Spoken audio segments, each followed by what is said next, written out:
Aqui, Leonardo Jardim, boa noite, mais uma vez. Aqui é o centro. Aqui. O Flamengo deu uma melhorada do primeiro tempo para o segundo tempo.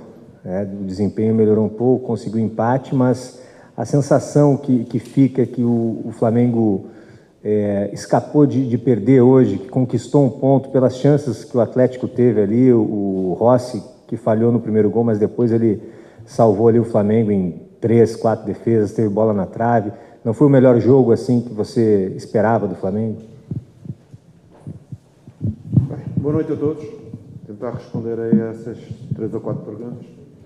Sabíamos já a priori que ia ser um jogo difícil.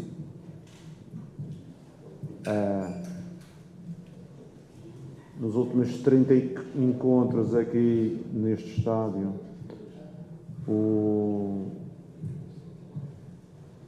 o Atlético ganhou 16, 9 empates e só 5 vitórias do lado do Flamengo. Já sabíamos do jogo, também sou da mesma opinião. A nossa primeira parte não foi a melhor, fomos muito passivos, fomos pouco pressionantes. Foi uma das coisas que retificamos no intervalo. Queríamos uma pressão mais alta, mais atividade, mais dinâmica.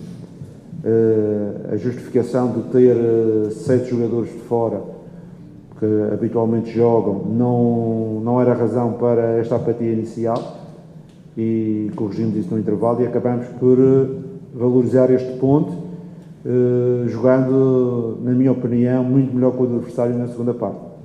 Você está a falar aí das defesas e da bola na trave, mas essa bola está fora de jogo.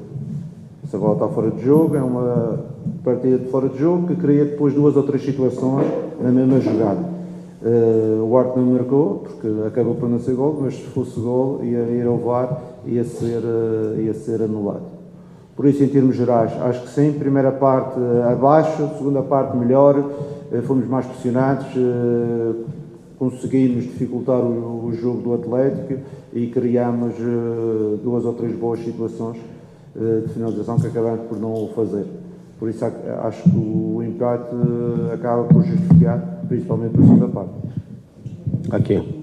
Jardim, tudo bem? Pedro Torre, ESPN. Até o Lai aqui citou a questão do Rossi. Ele é um jogador consolidado no Flamengo, muito importante na conquista da Libertadores no ano passado, fez até defesas importantes hoje, mas é o segundo jogo consecutivo que ele falha, a meu ver, de maneira grave.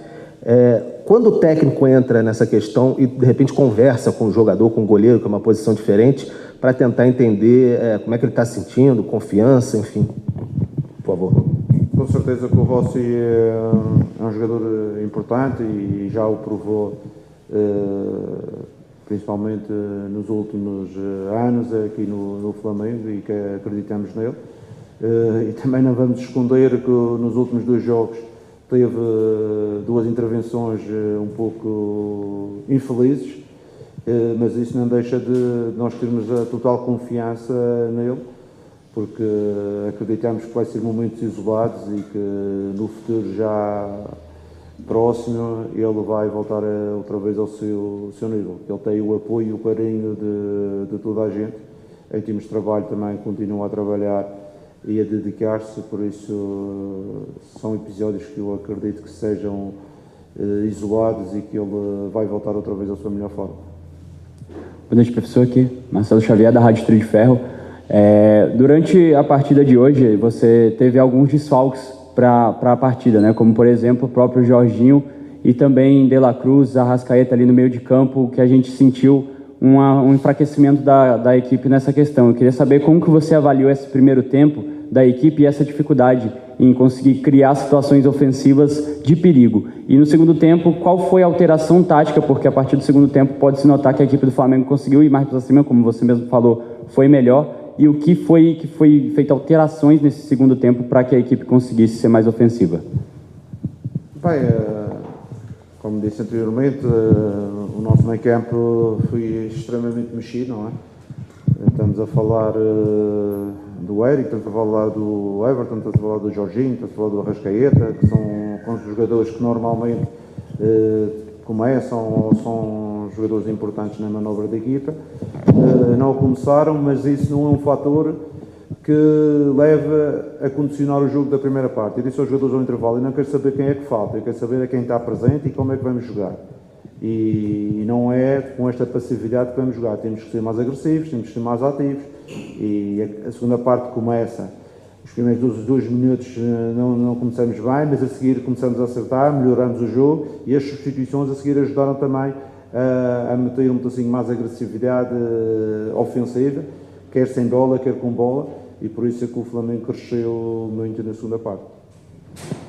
Jardim, canal do Mauro Santana, até sobre esses desfalques e com o retorno de jogadores que você vai ter, agora nessa sequência que o Flamengo terá em casa, jogos importantes, o primeiro diante do Estudiantes, na disputa direta pela liderança do Grupo A, e depois a disputa também pela liderança na tabela do Campeonato Brasileiro, no confronto direto com o Palmeiras, no próximo sábado, você acredita que somente com esses retornos será possível reconquistar o bom futebol do Flamengo? O Flamengo ficou carecendo nesses últimos jogos? Com certeza que em casa, no nosso estádio, nós queremos ter uma melhor qualidade do jogo, não é? Uma qualidade do jogo. Não é por acaso que no último jogo não justifica a derrota da taça que tivemos, mas um relevado também que não proporciona um melhor futebol. Hoje, este sintético, já vemos em vários sintéticos, por acaso alguém disse-me que vai ser trocado agora, porque também já está no seu limite de utilização. Parece mais a carpete de casa do que um campo de futebol, mas eu penso que as pessoas já viram, por isso é que vão também trocar. E em relação à qualidade do jogo, com certeza, com a vinda de jogadores, principalmente mais técnicos, que temos de fora, vamos talvez recuperar talvez o Plata, vamos talvez recuperar o Jorginho, se o Paquetá, depois da porrada que levou hoje, não sei se vai estar disponível. Vamos tentar recuperar isso, porque tendo jogadores mais técnicos, a qualidade do jogo também melhor, e isso é fundamental para nós dentro da nossa ideia.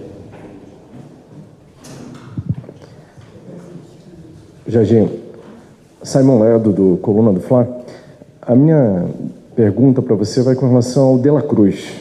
No jogo passado contra o Vitória, o time ficou boa parte do tempo sem um meia criativo, né? E boa parte da torcida pedia ali o De La Cruz, esperava que ele pudesse entrar naquele jogo, já que provavelmente ele não jogaria hoje, porque ele não costuma jogar em gramado sintético. Havia alguma esperança que o De La Cruz jogasse hoje ainda? Havia alguma expectativa? E qual a situação real dele hoje com relação a essa disponibilidade de jogo? Não, você não esteve presente na conferência, pronto, ok, e já expliquei, mas volto a explicar. O De La Cruz, visto ao jogo que o Vitória tem aplicado, já no primeiro jogo no Maracanã, eu tive que tirar um intervalo, porque o Vitória guarda-redes, lançamento direto, primeira bola, segunda bola, e o nosso De La Cruz não é um jogador para essas características, é um jogador para ter bola, para jogar, e ele teve dificuldades, por isso eu tirei no intervalo do primeiro jogo. E neste jogo não ia cometer o mesmo erro, e a nossa aposta, principalmente por estarmos a perder, foi mais Pedro, Bruno, para a gente ficar com uma agressividade mais ofensiva na zona central, visto que acabamos por ter não sei quantos cruzamentos e criamos várias situações, mas acabamos por não finalizar. Não é uma questão pessoal do De La Cruz, mas é estratégica, não íamos meter o De La Cruz ali nos duelos. E também os dois volantes que estavam a jogar, que é Jorginho e que é Everton, não tinham de ser poupados para este jogo, estavam bem no jogo, e a nossa decisão foi essa. Jardim aqui, atrás, Sidão Marina Litoral News. A gente tem vários jogadores do Flamengo nas prévias das seleções, só na seleção brasileira são 7, e hoje o técnico da seleção veio acompanhar o jogo. Você acha que, pela ansiedade que é normal de um jogador, né? Se a gente imaginar um jogador poder ser convocado para uma Copa, quem já foi, quem não foi, com certeza deve mexer muito com a cabeça do atleta. Você acredita que isso pode ter tido alguma influência nessa atuação abaixo da equipe hoje, ou não? Obrigado. Eu acho que não pode servir de justificação a nossa primeira parte em relação às seleções. Mas com certeza também sou da opinião que uma Copa do Mundo, por muita parte dos jogadores, é jogado uma vez na sua carreira. E alguns deles, com certeza, que estão, em termos emocionais, à espera que seja dado o veredito e se vão ou não vão. E isso pode criar uma certa ansiedade. Só pode dizer ao contrário quem nunca viveu o futebol ou quem nunca viveu por dentro estes acontecimentos. Com certeza que não é só na seleção brasileira, mas é nas outras seleções. Eu tive a felicidade toda a minha vida de trabalhar com jogadores internacionais.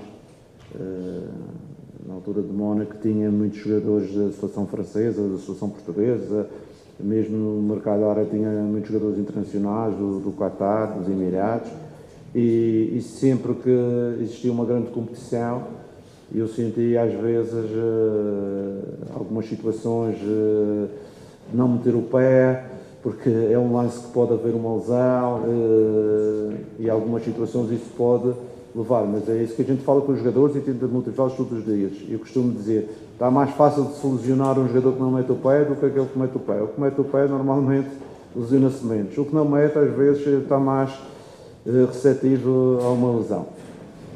Hoje, como eu já disse, aquela entrada quer do Alex, quer do Paquetá, vamos ver a situação deles dois porque as marcas são bem visíveis. Jardim, aqui, boa noite, Davi Azevedo, canal Paparazzo Rubro-Negro. Queria te perguntar que o Atlético Paranaense ele vive uma grande fase e não perde desde fevereiro aqui na Arena da Baixada, né? E Viveiros hoje mais uma vez foi decisivo para o time da casa. O atacante sofreu 6 faltas do Flamengo, participou do lance que foi da expulsão do Danilo, finalizou 5 vezes, né? Perdeu 3 grandes chances. E esse Flamengo que tem 4 nomes na pré-lista de Carlos Ancelotti, o que faltou para o Flamengo parar um jogador desse porte como hoje? Obrigado. Não. Em primeiro vamos corrigir, são 7 jogadores que estão na nossa lista e da lista da seleção brasileira. Em relação ao Viveiros, é um jogador muito forte e um jogador de transição. É um jogador que eu vejo que nestas equipas que utilizam a transição, ele pela sua velocidade, pela sua capacidade de duelo, ele consegue aglutinar bastante. Porventura, se fosse um jogo do tipo mais Flamengo, já é diferente, porque normalmente essas transições já não são tão visíveis e às vezes esse tipo de jogador tem mais dificuldades. Prontos, mas é um jogador interessante dentro daquilo que é o papel que ele faz, dentro de uma estrutura e dentro de um plano de jogo. Mas também acredito que muitos dos duelos ele faz tanta falta como as defesas. É engraçado que numa situação ou outra vê que ele também com os braços ele agarra muito e são duelos físicos muito fortes. Boa noite, Leonardo Jardim. Alexandre Senechal, da TV Bandeirantes. Gostaria de saber de você ainda sobre a questão da presença do Ancelotti aqui hoje. Você trabalha com 7 jogadores do Flamengo que estão na pré-lista todos os dias, os conhece muito bem. Se você puder dar um recado ou indicar para o Ancelotti, o que você falaria sobre seus atletas para o italiano pensando em Copa do Mundo na lista final? A informação que eu dava ao Ancelotti é que qualquer destes 7 jogadores que jogam mais no Flamengo tem qualidade para representar a nossa seleção. São jogadores adaptados a altas competições, jogam Libertadores, são os atuais campeões da Libertadores, também do Campeonato Brasileiro. Têm uma história já na sua carreira, eles, e por isso acredito que ele, se contar além do Danilo, que o Danilo publicamente já está pré-convocado, acredito que ele pode levar mais 2 ou 3 dos nossos jogadores. Boa noite, Léo.